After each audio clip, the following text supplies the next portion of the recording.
Hey everyone, I'm super excited to be speaking to Julia Garayo Willemyns. Julia is a startup founder and is the co-director of the UK Day One think tank, which is dedicated to supercharging UK progress. Welcome. Thanks for having me. What is the most underrated policy that the UK could enact today? Yeah, so I think there are things that are underrated depending on who you talk to. So traditionally it was planning. It seemed like a pretty esoteric thing. And now government gets that and people in our circles get that. I think when it comes to the areas that we've done work on, one of the areas that have the least amount of attention that I think could actually increase long-term progress and growth incredibly is like around prevention health. And specifically, it's like levels of lead. So the UK has one of the oldest housing stock in the world, and there's lots of reasons to think that there's lots of lead, both in our pipes, but also in our paint, in our housing, so like in the actual walls of our housing. And lead has been shown to decrease IQ, cause a ton of problems when it comes to cardiovascular health, increased rates of criminality, of disruption in education, and we don't really do anything about this. And it's partially because we don't understand what levels of lead poisoning are in our population, and that's because we don't test it. We have this passive surveillance system. And I think, we were working with people at LEAP, so the Lead Elimination Project, and they typically do a lot of work overseas, so in developing countries where you also have high rates of lead poisoning. And when we started writing up this policy idea, we were shocked to see what the estimated levels of loss of GDP are in the UK. The data is a bit shoddy because we don't actually know how much lead poisoning exists. We're doing out of sample stuff to estimate things, but it's anywhere between 1.9 to 4.4% of our GDP. We could have that much more GDP if we didn't have the rates of lead poisoning that we do nowadays. So it seems like it's a relatively easy thing that you can, a relatively easy intervention that you can do. Just test for lead. If there is lead in houses, take the lead out, repaint the walls. There's tons of ways that you can reduce the effects of lead. But the thing is, most people, it's not a very visible thing. People don't really, unless your levels of lead are super high, you don't really look sick. It's more of what could have been. And people don't tend to want to engage with issues that aren't super visible politically. Yeah, so I think no one's really talking about it. There's maybe a couple people talking about it in the UK, and I think it could make a huge difference when it comes to our population's IQ. Sure, I can see that lead is underrated. Is it more of we need to sample for lead, which is currently already embedded in paint and buildings, rather than forward-looking? Because I think in the UK, most of the paints are now lead-free or low lead, if I recall correctly, but actually in a lot of other countries, particularly poorer nations, that might not be true. And so is the policy really about sampling and testing for current buildings in that, or is there also a forward-looking component that we need to up regulatory standards? Yeah, I think it's a lot about the current levels. Even if you have an old house and you're painting with new paint that doesn't have lead, to some extent then you insulate yourself from the lead that's behind it, and that's pretty good. But if you start refurbishing the house, or if the paint starts cracking and kids put stuff in their mouth, that's when you have really high risks of lead poisoning.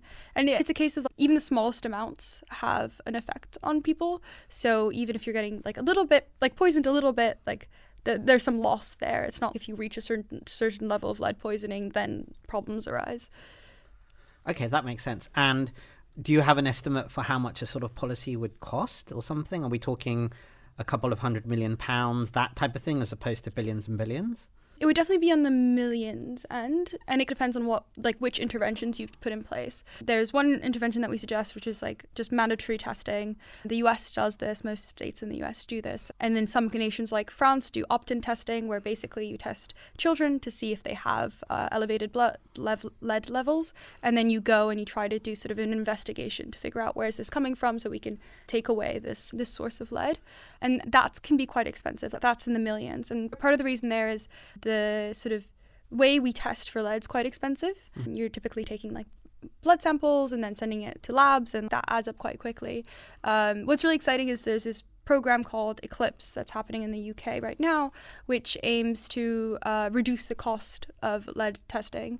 They've figured out this new system. I'm not I actually don't understand the very specific parts of like how the system works, but it's effectively, it's like a take-home test where you can have very small amounts of blood, so you can do it yourself, and it's cheaper to administer, which could make the policy cost a lot less.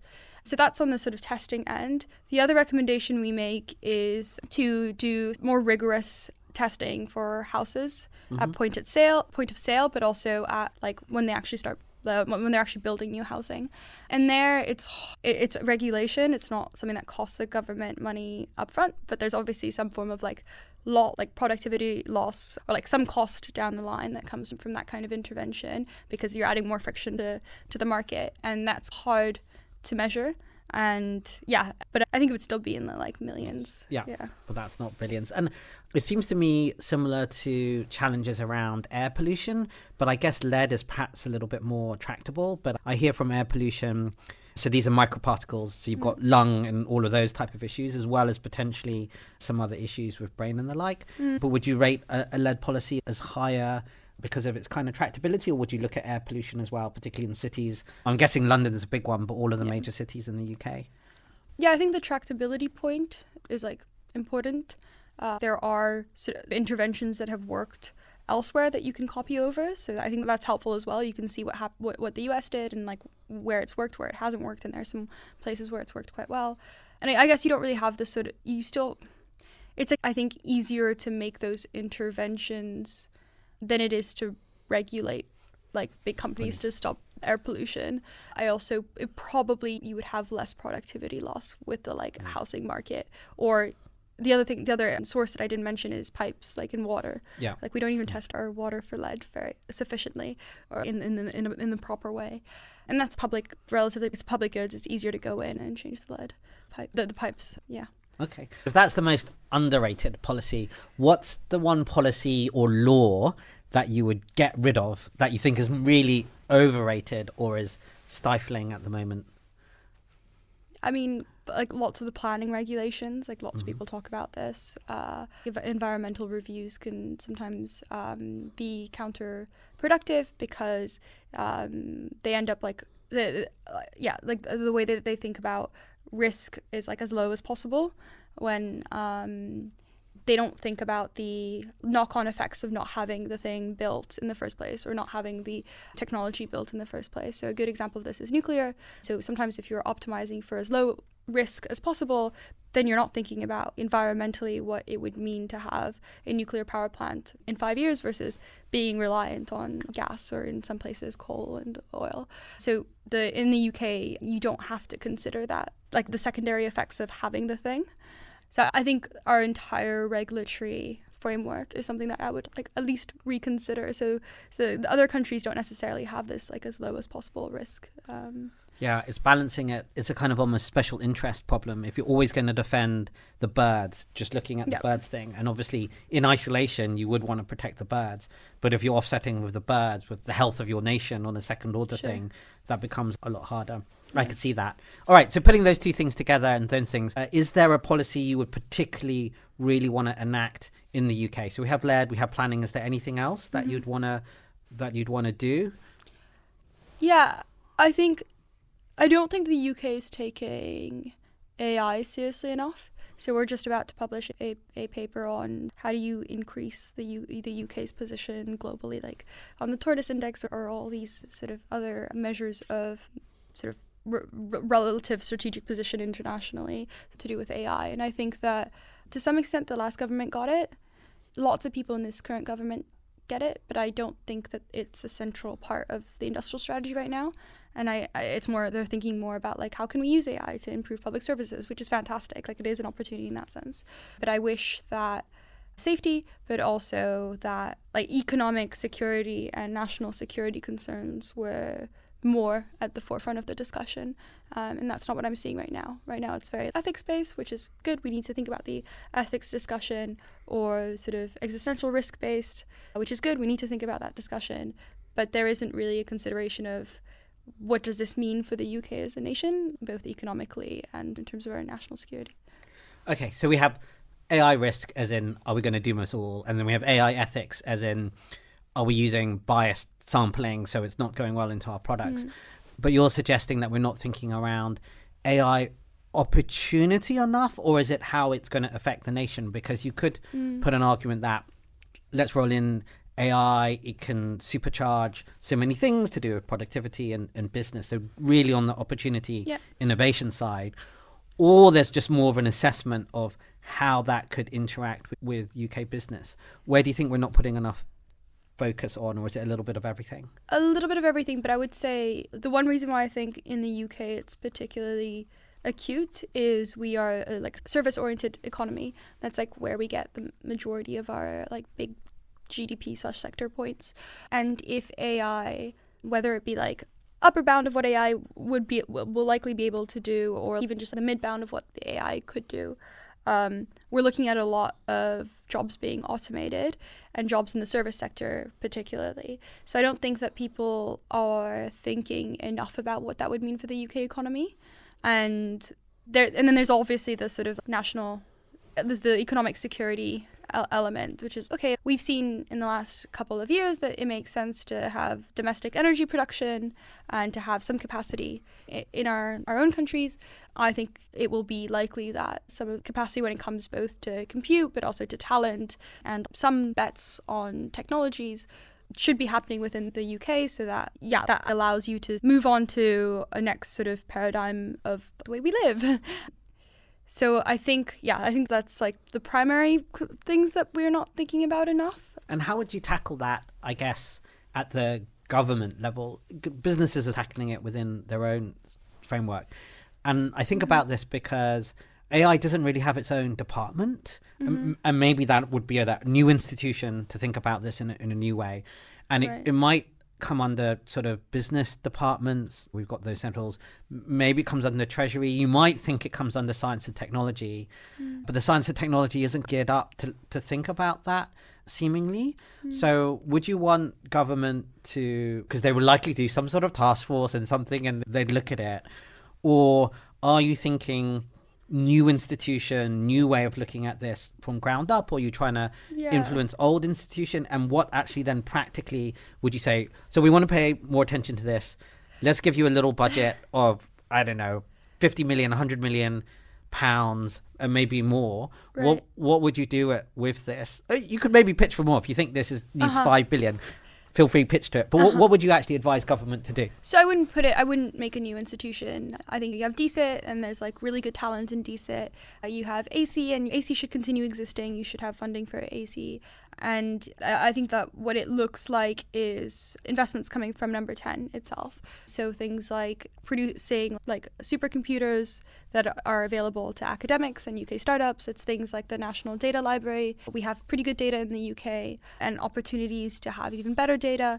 How can you organize, clean that data, and then give access to UK academics and UK startups, and then maybe even sell it? You could have a tiered approach of who gets access for like how much money, or even equity for depending on the quality of data and how much of the bottleneck that is for big AI companies like OpenAI. Maybe you can even negotiate a tiny amount of equity that you then put back towards the other aims that the UK government wants to have. So that's another sort of idea that we're playing around with. I talked about compute, and I think just a lot liberalizing things so that it's easier for private companies to build data centers here. And then I think one of the main things that the UK should do and really lean into, because it's got a comparative advantage in, is talent. Like attracting talent to the UK is comparatively easier. Like there's some blockers. Like it's very expensive to get visas in the UK depending on like where you're coming from compared to other countries. Wellcome did a really interesting study on like how expensive high skilled immigration is to the UK. But generally, the US is closing itself off. People want to come to the UK. We have good universities. I think we should lean into that and attract more talent.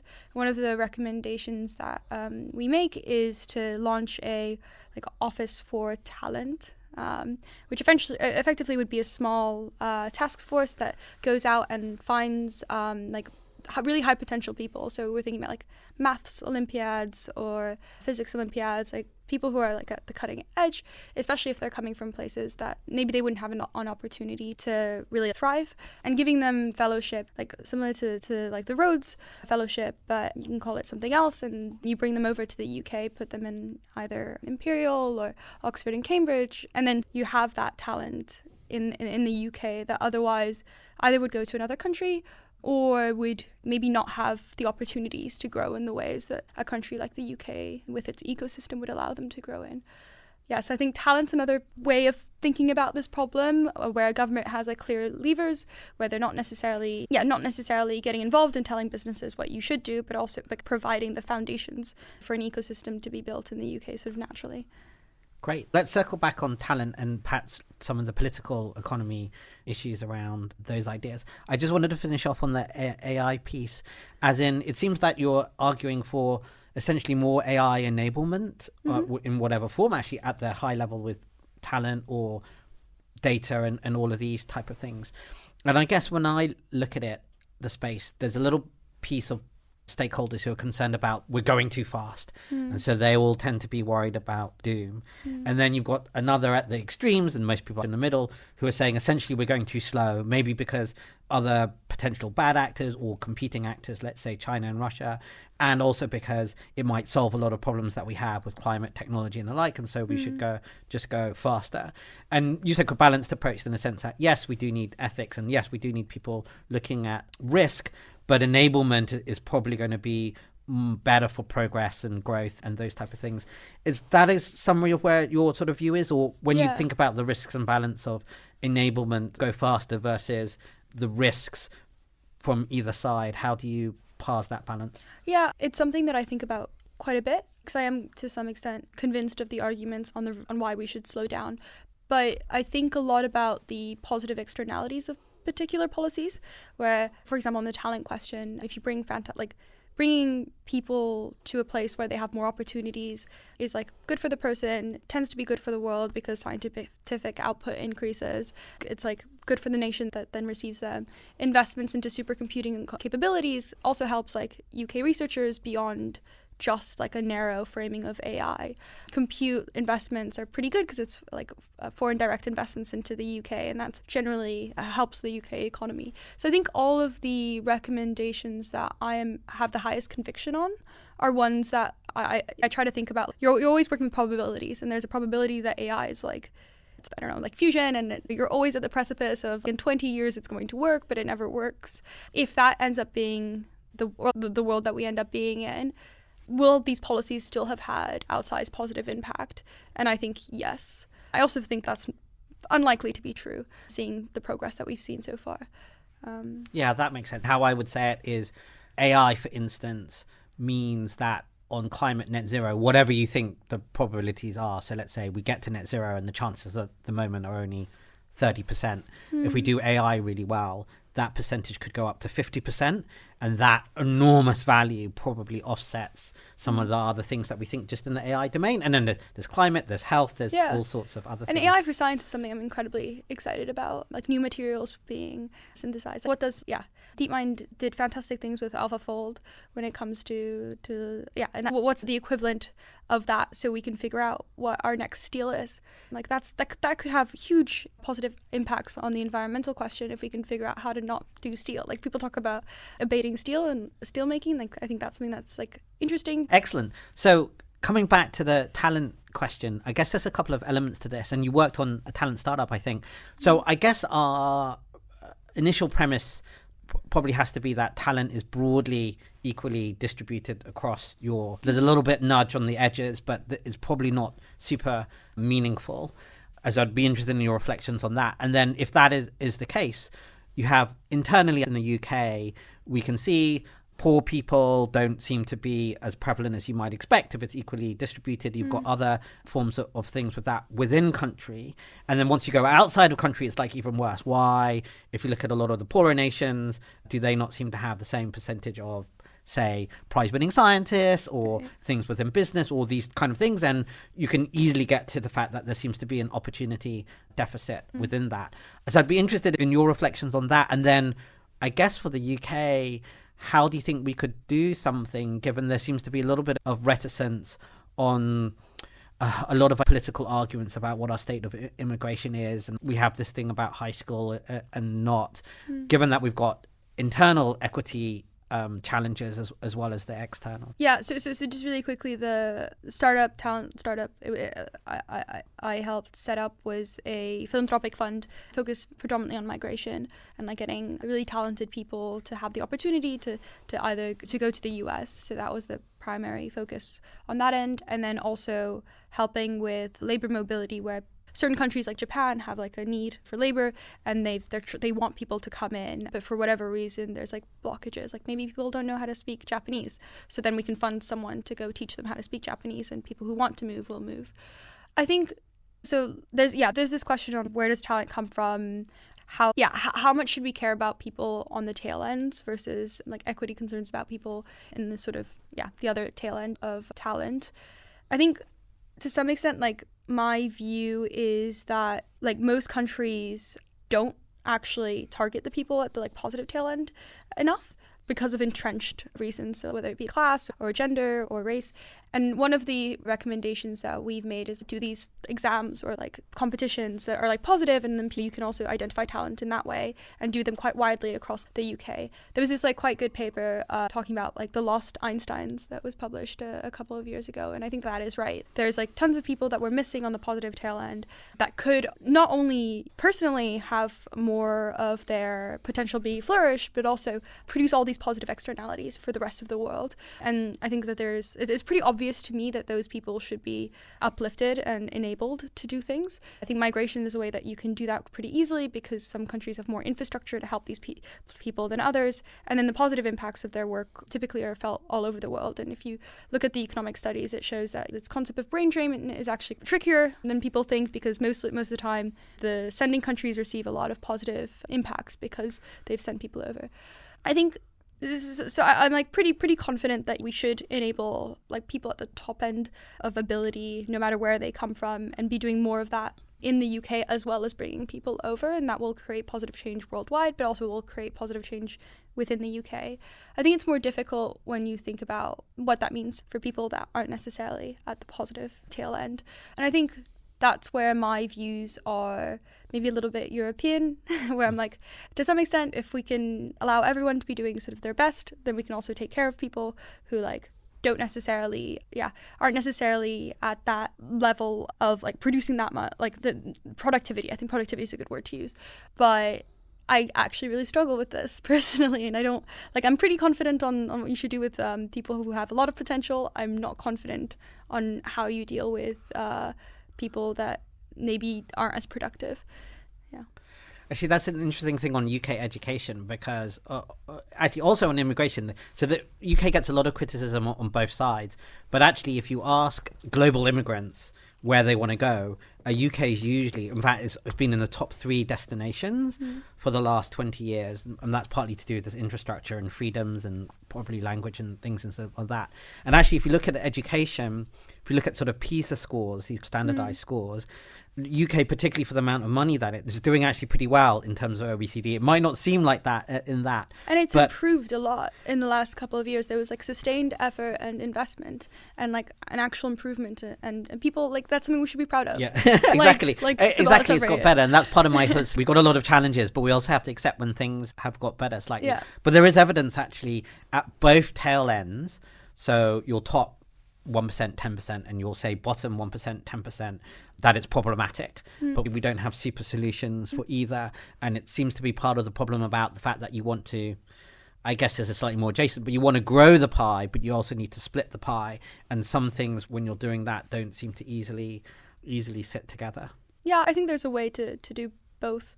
But I think people are morally or philosophically uncomfortable with the idea of differing levels of ability. And I think that is something that has become even more acute in the last 20 years. And you think that's a European thing? I think that's a global Western thing.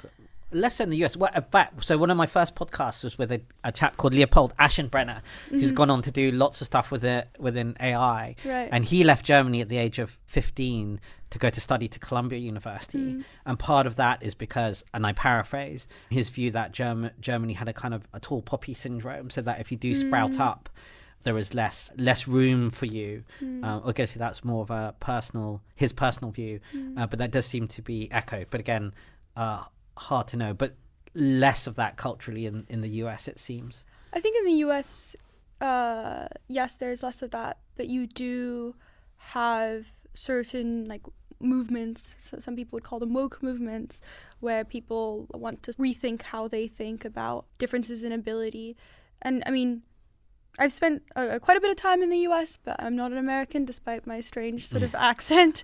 I think that maybe what's happening now there is the most problematic version of both ends, where it's like I think I actually I don't have conviction enough to say what I was about to say. It seems to be tricky. So you've a founder essentially of a think tank, co-founder, and you helped with this mobility startup. What's made you want to be a founder, and do you think there's any challenges that you think were or are even challenges which should go away? So I think the obvious ones that I hear are young people generally find it a little bit hard to do a startup thing. I guess that's generally true, but it seems to be more true in Europe. Yeah. Actually, I would say UK is a little bit easier than continental Europe. Very broad brush averages, but it's easier in the US than it is in the UK, and that there does still seem to be a bias against women and maybe a couple of other things, which I think still perplexes me a little bit, again, because of the fact that talent should probably be equally distributed within wherever you're going to be within the startup thing. But given you've done it, and then you've decided to start up within, I guess, think tank and policy world, as opposed to wanting to do your own AI startup and become a billionaire solving some really hard problems. So I'm interested in your reflections of why startup, any challenges or not, and your reflections on how it's going. I don't think I could have done it any differently. I just think about my temperament, the way I think about problems. I get very obsessed with problems, and I don't really I like feeling a lot of agency, and I also like feeling a lot of ownership. That's how I work the best, is if I feel like I have a lot of ownership over what I'm building. So for me, it's almost like I did that classic thing coming out of a top university where you get all the pressure to be an investment banker or a consultant, and I tried it for maybe 2 months and I just couldn't do it. My heart wasn't, and even when I was working, like when I did work for other people, it always felt like we were working on a mission together. So I think I will always be starting things or building things or trying to like scale solutions. Like I don't think that's going to change, or work for myself independently. Like I also for a while thought about being an academic, and in some weird way people tend to think those are like in completely different categories. Like and lots of people think about how like selecting for academia isn't necessarily the same, is very different than selecting for startups. So I think in some ways they're similar. Like you're working relatively obsessively over a problem, and you are independent to some extent. So I think for me it's like very natural. I do think it's harder to do in the UK, and that's because of a lack of capital, I believe. It's also culturally a little bit harder because you don't have as many mentors. So in the US I get the sense that you are almost like it's very cool to start a startup. Some people who have no business doing startups do it, who probably would be better off and happier if they didn't do it. I don't think you should swing the other way where it's like everyone should do this. It's not for everyone. But yeah, like you have mentors, you have people that you've seen succeed in that path, and you also have capital, like quite easy capital. My friends in America would be able to raise like a lot of money for really honestly crappy ideas just out of university. So there's that. I think that there's also an element of fear of failing in the UK that I just don't have. And maybe again this is because I didn't fully grow up here, but a lot of my friends I think tend to be quite scared of doing something wrong, of saying the wrong thing in a social situation. And I don't know if I was born without that, but I don't have that same fear. Maybe it is natural, but I also think you need to nurture it. So at the margin, do you think more people in the UK should think about startups if they have some of these things, like wanting to do agency, probably being in a small team rather than part of a hierarchical big thing, but they have a little bit of fear? Is your advice saying actually try and maybe diminish the fear and go for it? Or do you think we have enough startup culture here in the UK? No, I definitely do it. I think there's one of the biggest problems the UK has, which I haven't really found a policy solution for, is like a misallocation of talent at like a national scale. The amount of people that are working in investment banking or consulting that, like I met someone the other day who at 16 helped build a fusion reactor and now is in banking. That's ridiculous. And I don't think the answer is start a fusion reactor startup, but it's... Although maybe it is. Maybe it is do the startup, but it's at least like work on the fusion reactor or do the science. And the number of like incredibly intelligent people I know that are just at Jane Street, for example, when they could be working on like fundamental technical problems that could really improve our quality of lives and push progress forward, I think it really depresses me. I don't know what the solution is. I can't go and say you have to work on this. I do wonder that at the margin, a lot of smart people think, okay, what I'm going to do is make $1 million and then give away that $1 million to other smart people to work on problem X. But actually, if you've got an idea on problem X, maybe you should more directly do it. Now, if you've got no inkling about problem X, then maybe. Yeah. I'm also interested in why you chose essentially a non-profit route rather than a for-profit route. Yeah, I think that... So I don't really care about money that much. So that's, I guess, important to know. I want to have a nice life, but I don't... You don't want to be a millionaire. I don't feel the need. Like, if I end up being a millionaire, it's nice, but I won't be upset. But I'm not really like that. Yeah, for my personal life, that's not important to me. What's important to me is feeling like I'm solving problems, and I love my work, and intellectually, like, I go to work and I'm so excited, and like right now I have that. The only reason but sometimes I also don't want to have this narrative that doing a for-profit is bad and morally people who do it only want to do it to amass a fortune. That's not the case. Like sometimes with some problems it makes sense to have a for-profit, and I likely at some point will build a for-profit if the problem that I'm looking at or the opportunity that arises leads me there. But I think for the sets of problems that I'm currently interested in, policy is like a particularly good lever. It's also opportunistic. I'm not a policy person by background. I guess I did do like a master's in like public policy and economics, but that's really just because like I was interested in it. But it's not like I went up this think tank route and then was like, I'm going to start my own think tank. I came from it from a completely different perspective, having never even really interacted with the policy ecosystem. And it was just a case of seeing an opportunity. I met people and seemed like there was a gap in the ecosystem. There's no Institute for Progress in the UK. People aren't talking about some of the biggest issues that I think are constraining growth and progress in the UK. And the organizations that are like explicitly center-right coded. So who can be that voice for the center or for the center-left? It seemed like there was, and you have this opportunity because you have a new government coming in that says growth is their number one mission, and yet they don't really have an organization to really champion that for them. So it seemed like there was an opportunity in terms of the need. And then there was also just an opportunity because there was a pot of money and no one was like saying, I will, And I was like, this is crazy. It wasn't enough to run all of UK day one, but it was like enough to get started. And I was like, why is no one doing this? I guess I should take the pot of money. That's the high agency thing, right?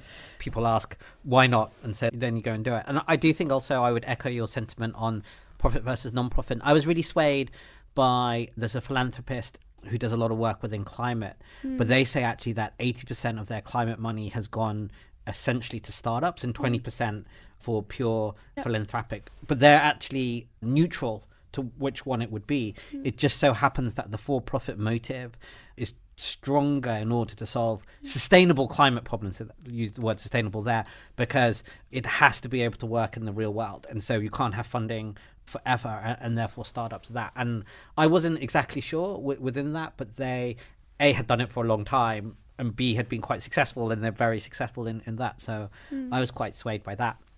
I'm interested in your creative work day. How do you, as someone in this, work? Do you do 2 or 3 hours of this kind of deep research thing? Are you often talking to people to do your ideas? Do you like writing like writing by longhand or on the computer? Do you like reading? Everyone's got a different way, but I'm just thinking for your way of thinking. It's like absolute chaos. Right.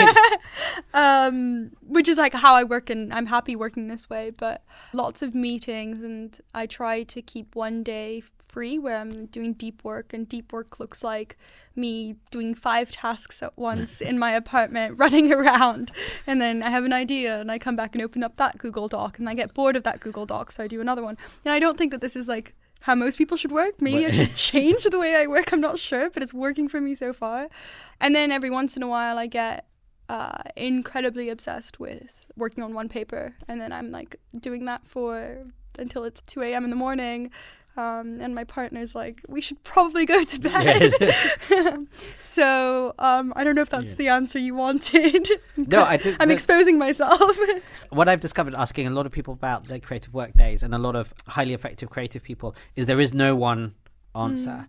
And in fact, there's some studies been done, particularly when they've looked at artists, that you have great artists who put their greatest part of creative working day at different hours of the day. So some do it between midnight and 3, some do it between 3 and 6, some do it between 6 and 9.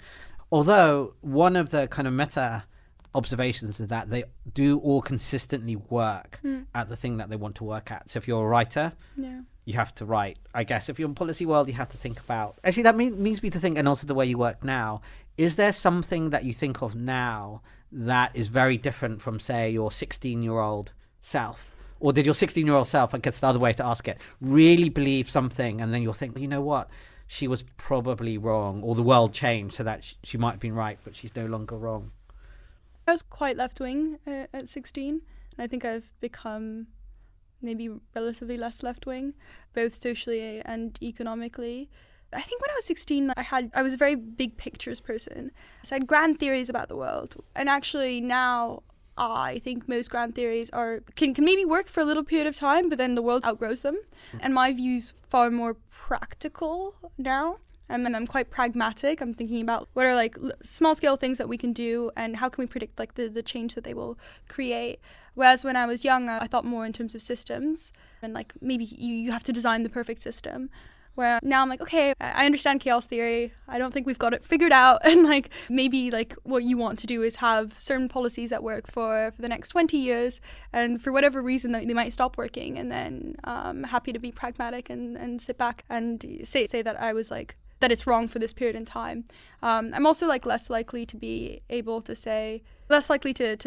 that because something no longer works, it was always a bad idea. Some policies worked for a good period of time, and then they no longer do. And yeah, when I was young, I wanted to be a writer. I was like very romantic and yeah. Hence your focus on something like lead.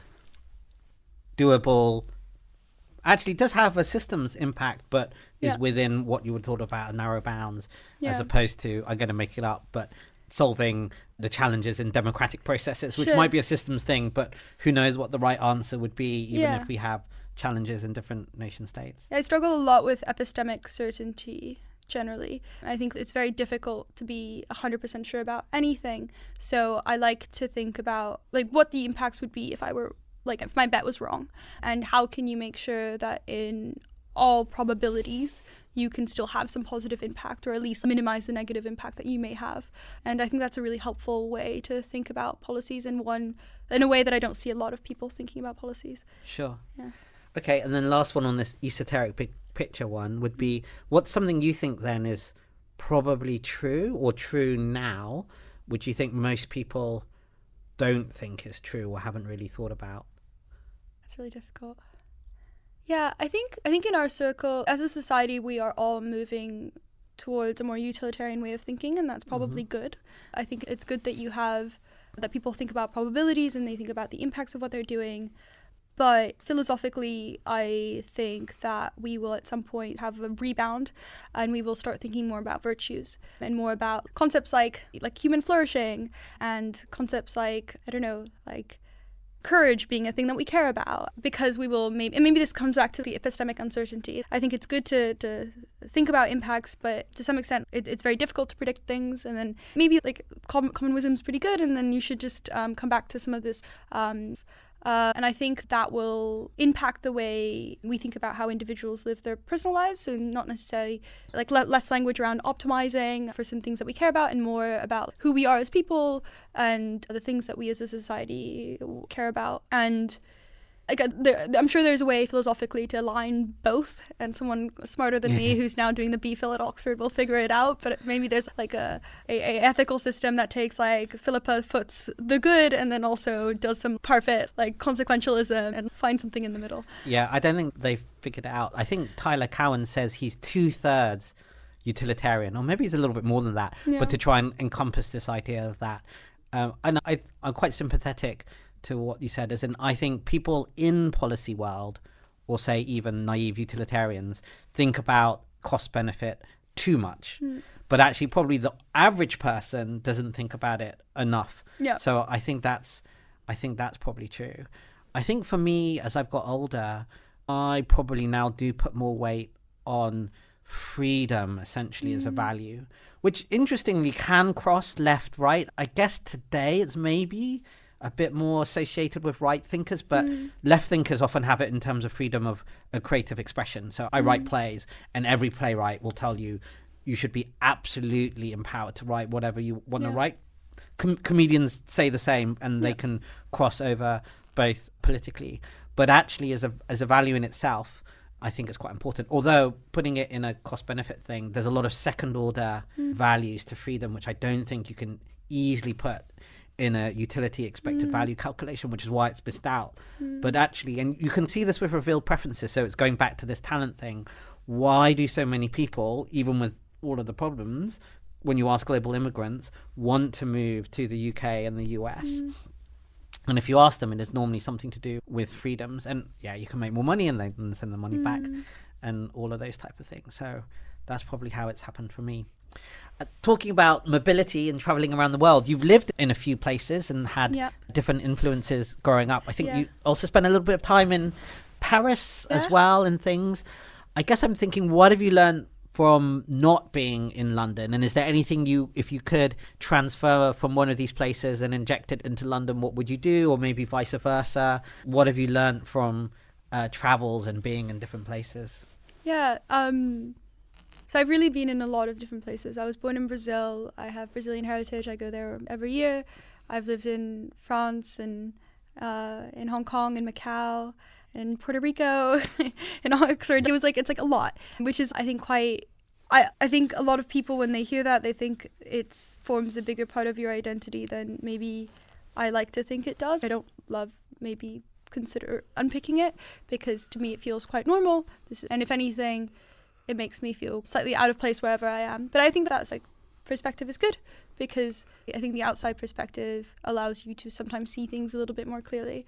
I wouldn't change anything about London though. Right. So I've lived in like a lot of cities, and London's my favorite city by far. I think it's better than New York. I think it's better than Paris and better than Rio.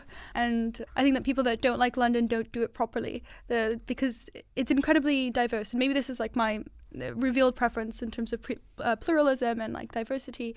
Like any sort of neighborhood has its own culture, its own food, its own kinds of people, and I don't think that any other city is as diverse as London. And to do it right, I guess you have to have a good raincoat and maybe spend your summers in a small rural town in Brazil. But I think I figured it out. I definitely agree with you on London. I think it is really diverse, more diverse than New York in all of its forms, but has enough of the freedoms that you get in, say, the US. It's one of the, I guess you can do this in New York, but it is one of the only places in the world where you can just start up anything. So a new business, tech, non-profit, theatre, and you have all of the components that you might, creativity, finance, policy, people wanting to do things. Yet it has a little bit of that temperance you get in Europe, where you are valuing some of these other things, not just say, and again, it's a little bit of a stereotype, but just the American dream, which is seemingly leveraged to the money piece. And I always say that because the difference in a London park, you do see this in Paris as well, but in a London park in the summer, everyone is essentially flopped out on the grass doing nothing. Whereas the New York park, which is essentially Central Park, although you've got Park Slope, people are more likely to be power walking. So they're like using their park for this utility, thing, for this utility. Whereas like the London utility is much more nebulous. It's also functional. Like maybe this shows that I'm quite affected emotionally by the things around me, but I find it really difficult. So my partner's from New York, and we go quite a bit and spend a lot of time there. And I find it very difficult to be in places where people are really suffering on the street and no one cares, or like no one's doing very much about it. And obviously every big city you find homeless people or people on drugs, and I just really think that places like New York, San Francisco, LA, it's like really high levels. And I've lived in, like I said, in Rio, and when I was there, I was working for a nonprofit, and I lived in the favela. And even in a really impoverished place, or like where my family's from, we don't come from a lot of money, and the town they're from is like pretty poor, but you don't see the same level of disregard to people's suffering. And I don't know why that is, and I don't know why it upsets me so much that I feel like I couldn't live in a place just because of that. Yeah, New York and San Francisco in particular seemingly have these problems which they haven't been able to untangle. And I think some of it you see slightly in the weighting that you give to essentially your public goods and your public infrastructure. So if you look at London transport, it's been neutral to positive over the last 10 and 20 years. So we've had the Elizabeth line, which you could criticize that it was a little bit expensive and a little bit late, but it did get built. Still paid off as well. But it did get built, and it's still a huge return, and it's really working. Whereas if you look in New York, and I go there off and on now for the last 20, 30 years, and you've had a slow and steady decline in their subway system, and actually also on their buses. And how that's been made up is that essentially actually by Uber. So private has taken over that. Boston also to some extent as well. San Francisco, LA have none of that public infrastructure. So it's really interesting, I think, that balance. And even people who are very towards the kind of free market view usually put transport as one of the things that they keep. So defense, yes. Justice, yes. And actually transport. And in the theory of urban city building, it's you get your sewage and you get your transport links, and then maybe you can deregulate other things. But if you don't put some planning within transport, sewage, and some other utilities type stuff, then actually you can't get it built, which is one of the problems with charter cities. And it's always interesting in that balance. I think transport has, and that's what the sort of literature says, has these incredible secondary effects that people don't really think about, like agglomeration effects that increase productivity. And London's incredibly productive, I think partially because of its transportation system and the lack of investments in other parts of the country, like the fact that Leeds doesn't have a tram system. I think it explains at least some of the sort of regional differences. And you compare it to France, for example, where you have these second tier cities, so not Paris basically, that are incredibly productive. And then you look at their transportation systems and you look at the productivity before and after they put those transportation systems in place. And the effects are like quite astonishing, actually. So I think people really underrate transportation.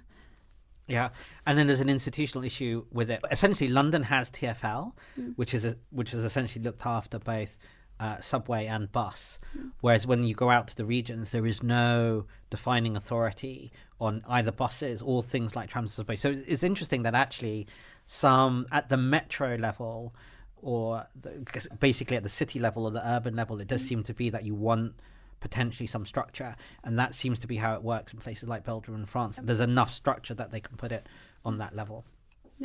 Great. Coming up maybe to the last kind of section, I thought we could do a quick fire round on underrated or overrated ideas, and these are vaguely policy ideas, or you can pass or just make some comment on some of these things. I've got a long list. We'll see how we go through. You're going to test my epistemic uncertainty. Exactly. We'll see. You can change your minds as well, and some of those things, maybe some of those things have changed over time.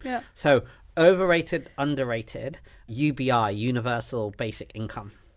Ooh, probably overrated. Changed my mind, but I think new studies have shown that it doesn't necessarily increase the things that we want to increase. I think that's more interesting is, what's the name of the... basically extending tiered taxation so that you have also like negative taxation, and that also has it gives you people the incentive to still be productive. Yeah. Okay. Super progressive taxation as an into negatives rather than UBI. Yeah, I'm fond also of this idea of maybe rather than UBI, more of a universal basic infrastructure. Like if you give people the infrastructure pieces which they seem to lack in places, then that might to some degree overcome it. And yeah, the latest evidence does seem to be a bit mixed, although proponents would just say we've not really tested it properly. Sure. Okay, underrated, overrated, net zero. Depends. Okay, go. I think the way that the government is thinking about net zero right now is over, and that's primarily the sort of 2030, like this like rigid 2030 goal of net zero that doesn't necessarily allow for long-term investments in infrastructure that will give you like non-variable sources of power. So I'm thinking things like nuclear, things like potentially geothermal, like next generation geothermal could be really exciting. So other kinds of investments that take longer to get on the grid. And things like improving the grid infrastructure, and therefore wouldn't contribute to our 2030 goal, but actually long term would be better for the environment, but also for the country as a whole when it comes to our productivity, our growth, and bringing down bills. There's also a question of if you're over optimizing for net zero without thinking about, especially with this like 2030 view, without thinking about how net zero affects people. I think people don't think about the politics around it. There's a lot of like green lashing happening in Europe, and I think it's important to think about people's well-beings. So if bills shoot up because you're over optimizing for net zero, no one's going to be happy, and you might actually end up hurting the movement as a whole. Okay, so that's good in concept, but perhaps bad as a year point estimate, or at least a year point estimate. To be clear, I'm pro decarbonizing the grid, and I'm pro sustainability. That's a good follow on to overrated or underrated. Then placing a carbon tax. I'm not convinced it would necessarily work, but I'm also not. I don't think I have a view on it.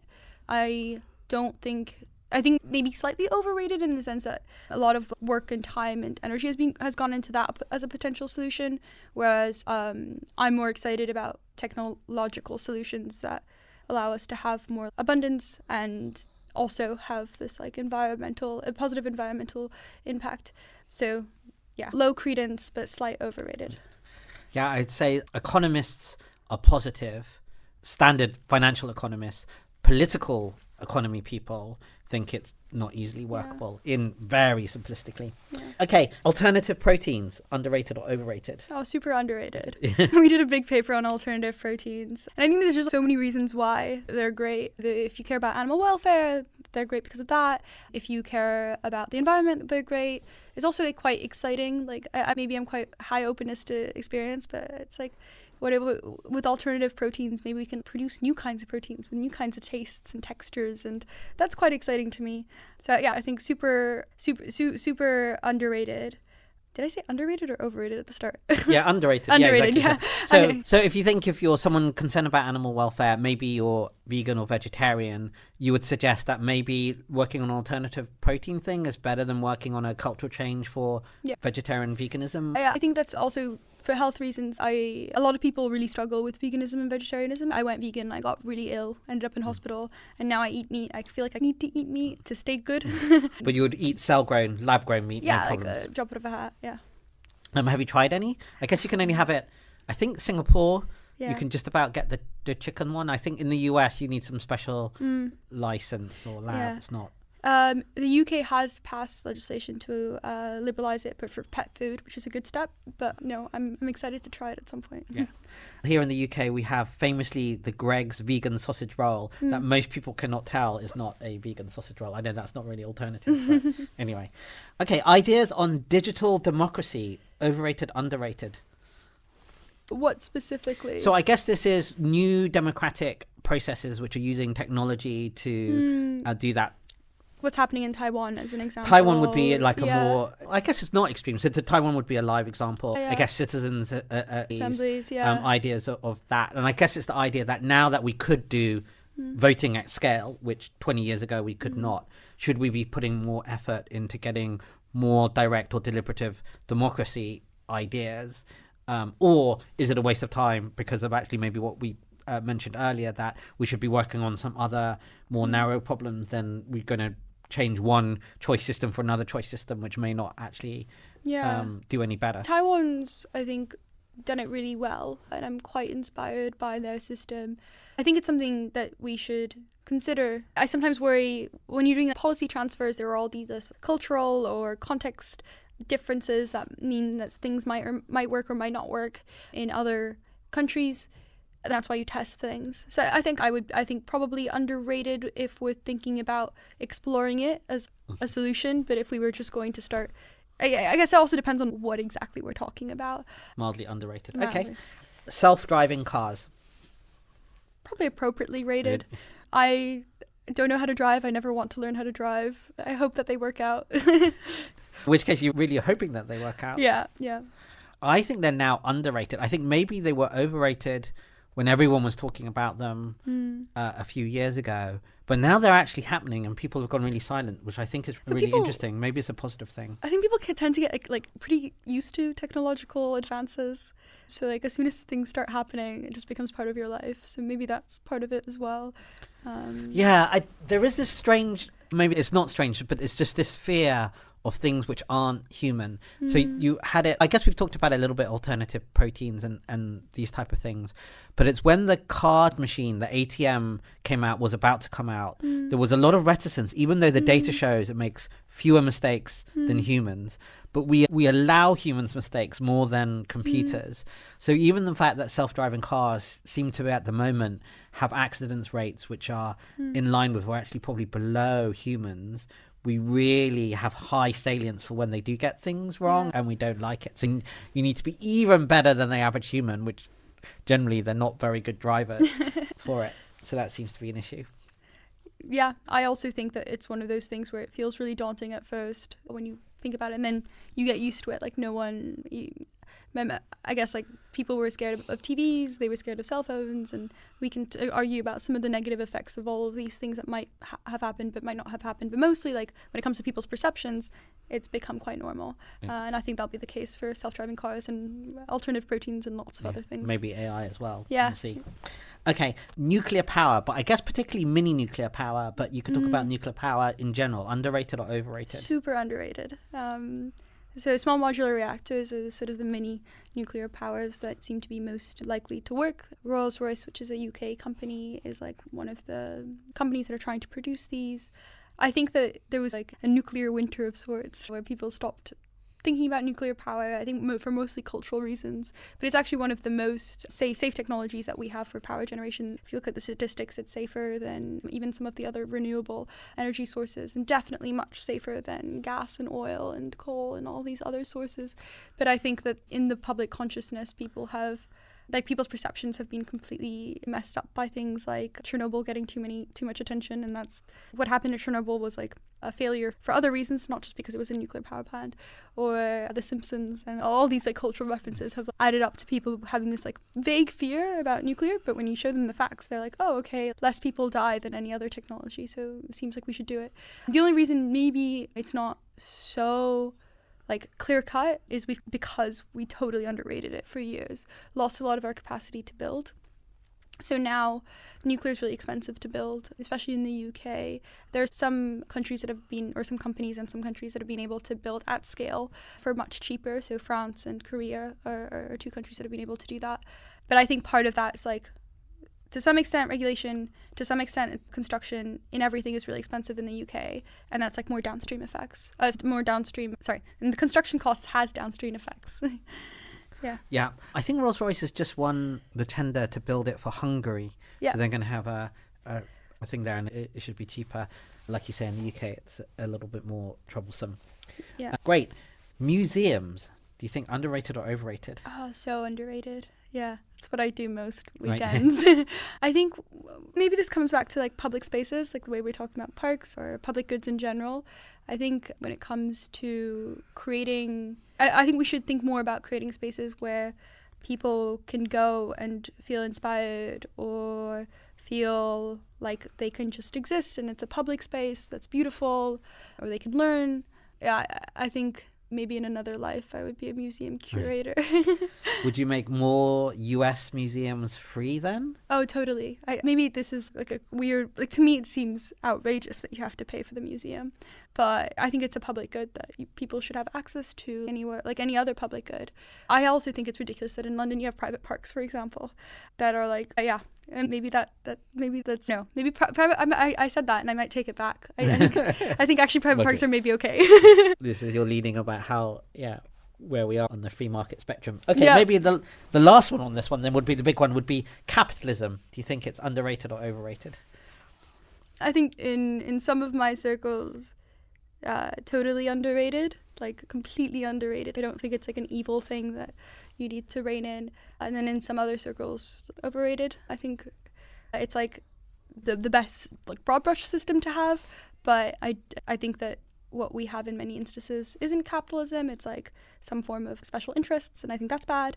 And in some instances, the pure profit optimization, like new shareholder version of capitalism that we have is sometimes harmful depending on what it is you're producing. And then there are specific cases that you can point to. The hyper-capitalistic model of dealing with mental health in America, I think, has been like a clear failure, where hospitals are incentivized to keep people institutionalized for longer because that means insurance companies pay them more. So that's like a failure, a very clear failure. But then also the capitalism has worked to increase people's well-being for the last 100 years.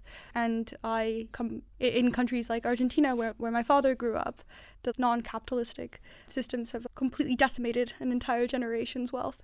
This maybe comes back to my whole view on maybe I don't like thinking about things as grand theories anymore. Yeah. Great. Okay. So what current projects or current or future projects are you working on? Obviously, you've got UK Day One, which is a current project, but anything you'd like to comment on that or what you're thinking about in the future?